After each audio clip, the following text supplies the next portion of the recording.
Unleash the dogs of war? Literally? Let's talk about escape number one in this video.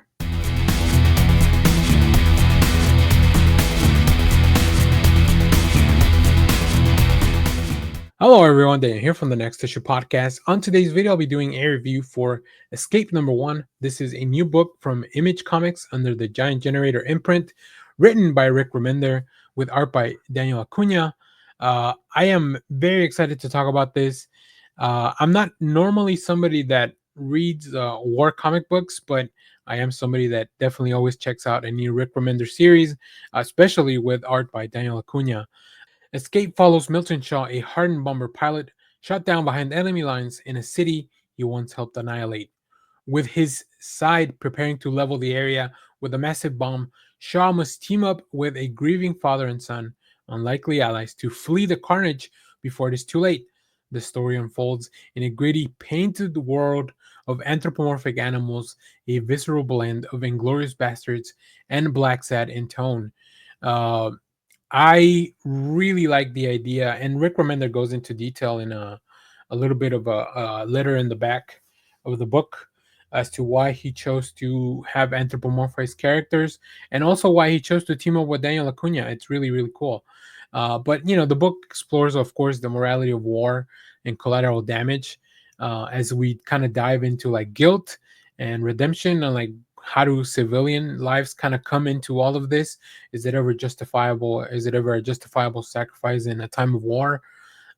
Using anthropomorphized animal or anthropomorphized characters really elevates the emotional weight, right? I think it allows readers to connect a little bit more with the characters because they're not human, and sometimes we as humans and readers tend to overlook some of the flaws in a character that feels more relatable, with animal expressions as opposed to that. I think Acuna has a really cool painterly artistry style that captures not only intense details, and especially in a lot of these sequences, but there's a lot of kind of gore, like the machinery and the gore, and there's these expressions from these animals that are creating a very tactile narrative of war.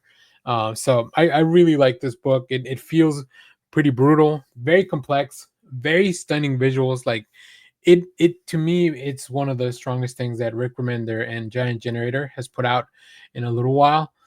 Which I do love all the stuff. It's just there are different levels of me enjoying the things, and this one really really works.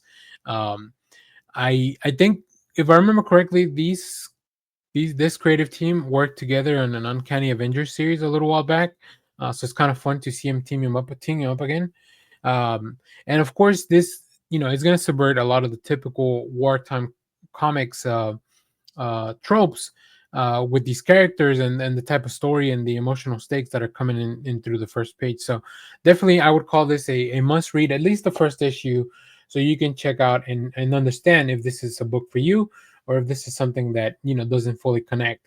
I know, like I said, I don't think everybody likes a wartime story, or even just a story that is grim and sad and depressing. But I feel like there are some undertones of hope and perseverance in this book that will kind of lift that spirit and counterbalance some of those. The emotional spectrum is all over the board in this book, but I really really enjoy it, and the art really brings everything else to life. I love the character design. There are so many characters that I don't even want to go too much into any details of spoilers, but we get to meet so many of them, and they have really cool designs. So highly highly recommend you check this out. And if you have read it, let me know what you thought about it down in the comments. As always, thank you for watching, everyone. Remember to share, like, subscribe, hit the bell so you know when we go live. That is most Saturdays, 10 a.m. Central Standard Time. And stay tuned because we have more comic reviews, trailer reactions, TV recaps, all that fun stuff here in the channel. Thanks for watching. Bye bye.